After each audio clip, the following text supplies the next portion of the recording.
Olá a todos, todas e todes, sejam bem-vindos a mais um episódio do NPW Cast. Meu nome é Gabriel, sou um dos sócios diretores da NPW Digital, uma consultoria de recrutamento de profissionais.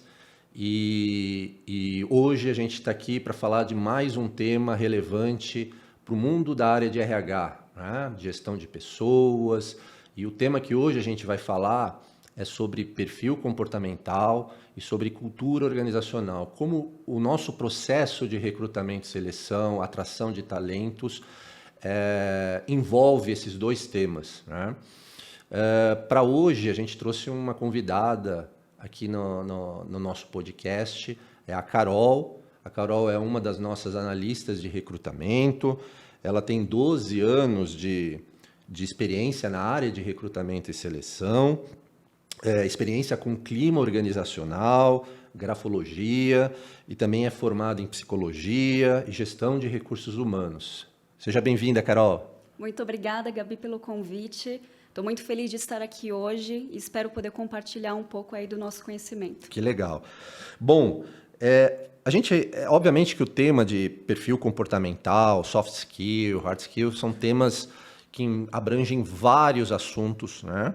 E até para a gente iniciar um pouquinho, seria legal você falar um pouquinho sobre como as empresas atualmente, hoje elas vêm dando mais prioridade, né, para uma análise comportamental, principalmente no que a gente fala de soft skill, né? Mais do que a parte técnica, e aí independente se a empresa está buscando um profissional numa área de tecnologia, numa área de marketing, numa área comercial, enfim.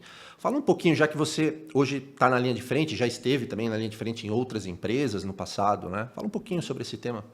E é isso mesmo, Gabi. Hoje a gente vê que os processos seletivos, eles estão dando muito mais importância para essas competências que são comportamentais / emocionais, né?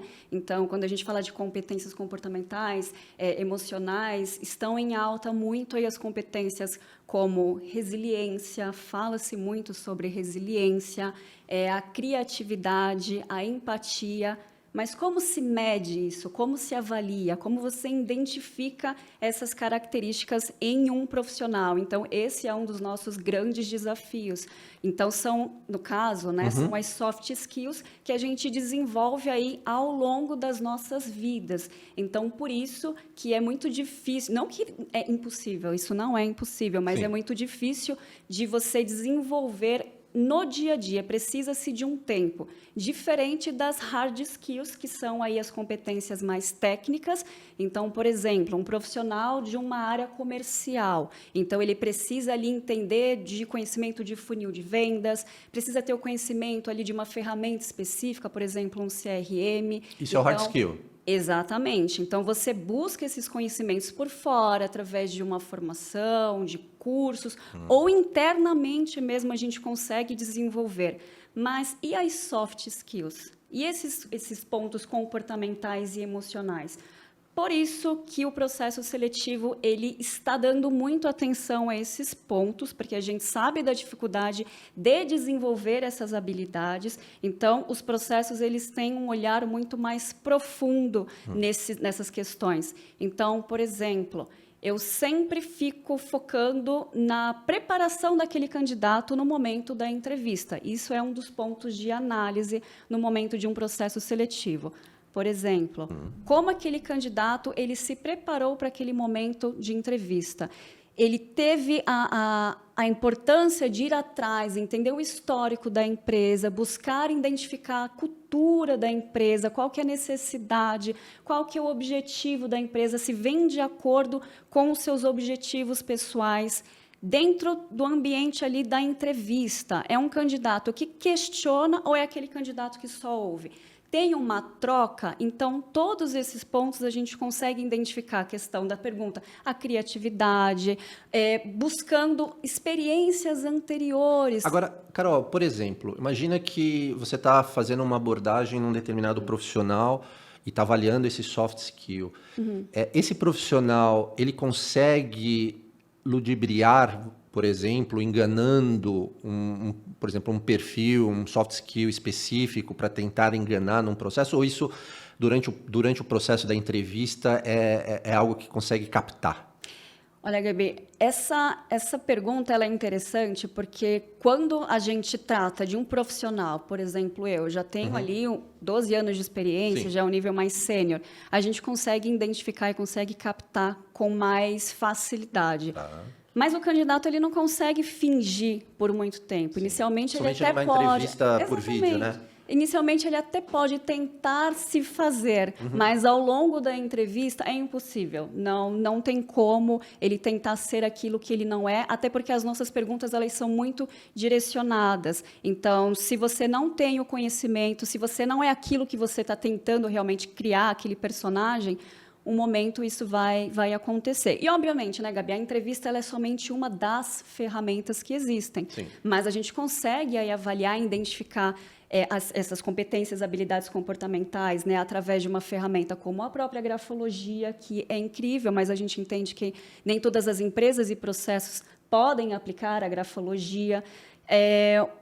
O próprio DISC é uma ferramenta que muitas empresas utilizam, nós utilizamos também internamente, dependendo Sim. ali dos perfis que são trabalhados. Nós temos palográfico, enfim, diversas ferramentas psicológicas que vão nos ajudar no momento dessa avaliação. Por isso que não tem como esse candidato ele se fazer, né, criar ali uma imagem diferente do que ele é, né? Um personagem. Diferente, talvez, ali de uma parte técnica que você pergunta, ele vai, responde, se você não tem um teste técnico específico para avaliar, pode até que você acredite.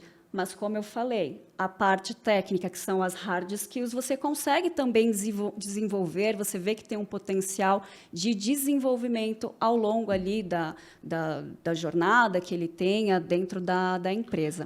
É engraçado, né? Porque eu sou de uma época, né, que as empresas elas levavam muito em consideração, principalmente a parte técnica e menos a parte comportamental, né? E o discurso era muito naquela linha do para mim é importante ele saber fazer determinada atividade. Sim. Se ele é desse jeito ou daquele jeito, a gente dá um jeito aqui internamente e vamos levando, né? Mas é importante que ele consiga fazer determinada atividade. Hoje as empresas elas olham um pouquinho diferente disso, né? Tanto que antigamente o currículo era o que importava, né? Sim. Então você dava muita importância para o currículo, não que hoje não seja importante, né? É diferente, né? Mas aquele currículo impresso, o LinkedIn, mas a forma como você escreve, a forma como você se apresenta é diferente, não é somente ali os seus conhecimentos. E o que vai ditar se você vai passar para uma próxima fase ou não é a entrevista.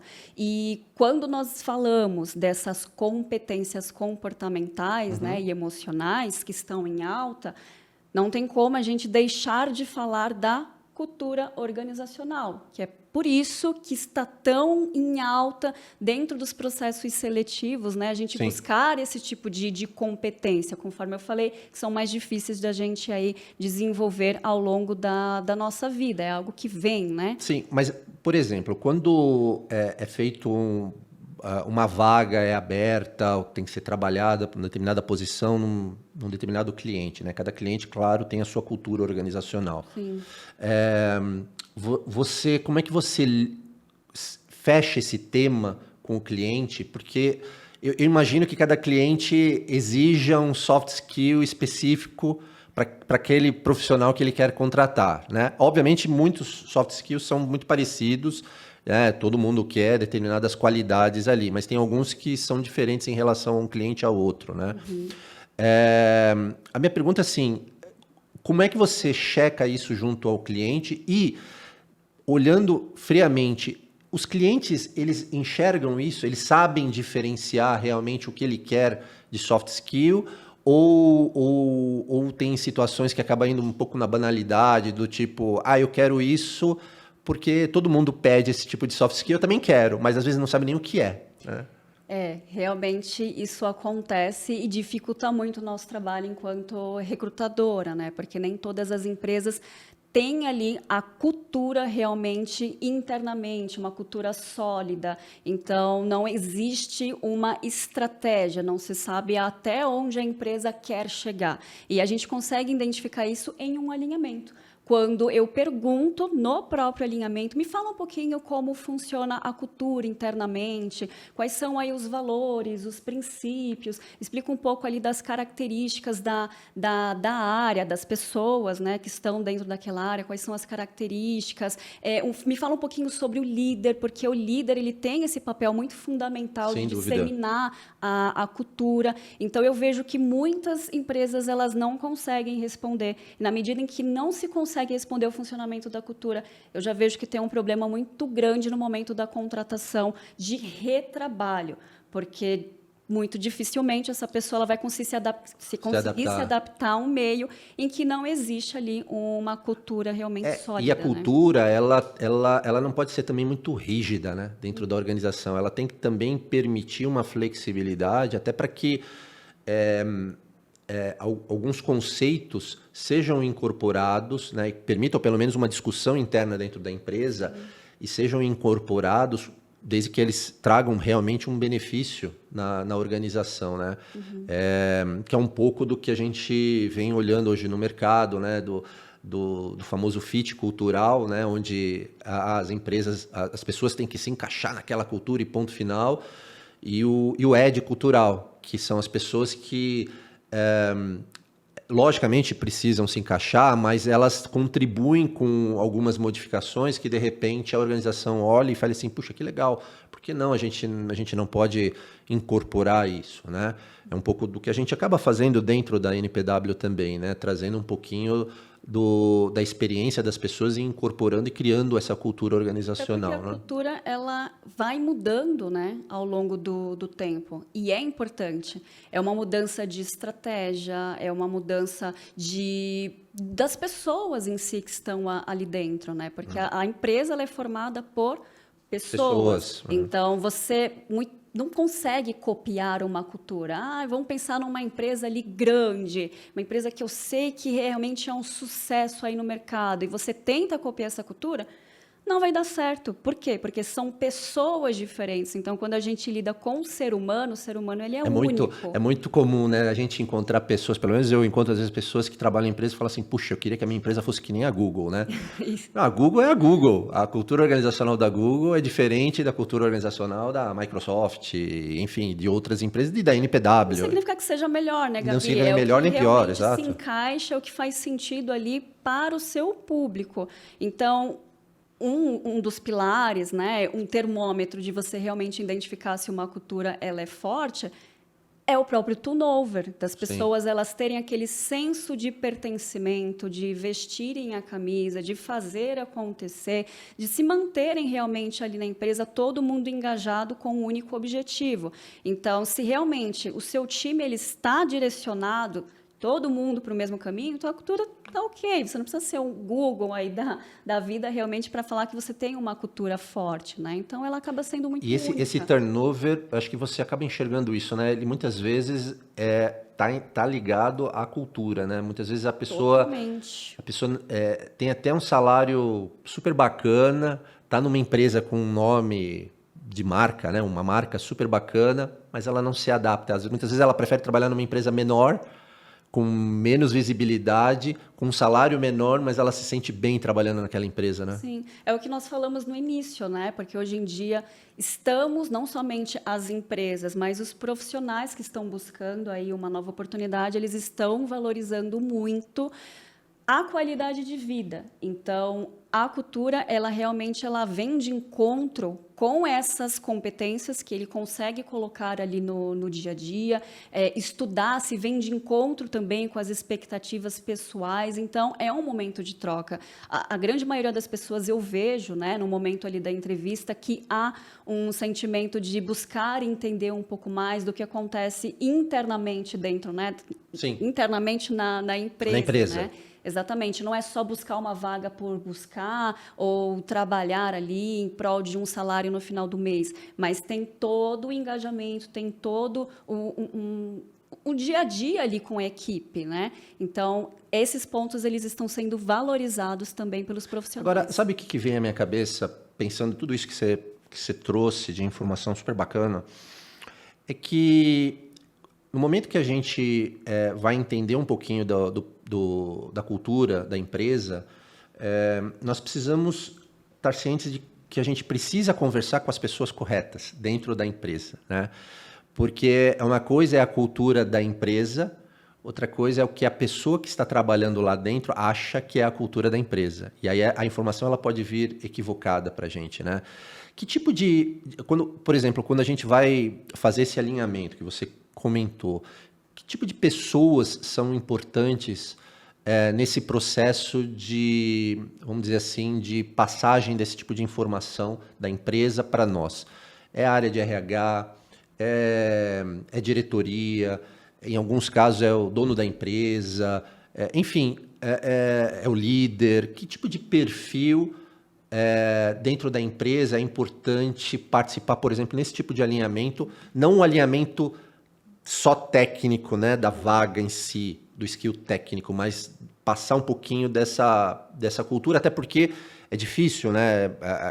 Muitas vezes as empresas elas não vão ter tempo suficiente para deixar com que a gente faça uma imersão dentro da cultura, né? Então a gente precisa, obviamente, fazer o sentido contrário, que é tentar buscar esse tipo de informação diretamente com eles, né? Quando se trata do nosso negócio, né, consultoria, realmente fica um pouco mais limitado, né? Então, o tempo, ele é mais curto. Só que se a gente for pensar em um cenário ideal, é interessante que a gente converse com uma figura dentro do RH e o líder da área. Da área. Exatamente. Que está precisando daquela posição. Exatamente, para passar ali como é que funciona o dia a dia, a equipe, as trocas, até porque foi como falamos inicialmente, esse líder, esse gestor imediato, né, a alta gestão, ela tem um papel muito importante na disseminação dessa cultura. Então, se essas pessoas, essas cabeças que são tão importantes, né, esses líderes, eles não colocam em prática ali no dia a dia a cultura, pode ter certeza que os seus liderados, os seus subordinados, eles também não vão levar a sério. Sem dúvida. Né?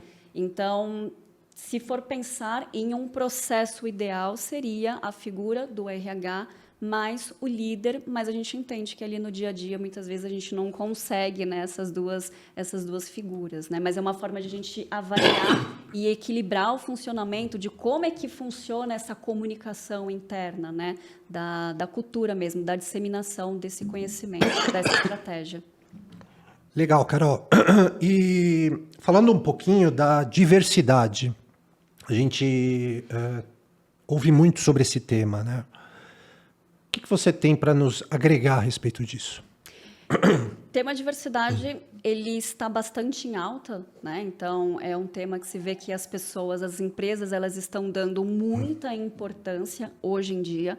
Porém, também se vê que, apesar da importância, muitos profissionais não estão capacitados para falar sobre esse assunto, né?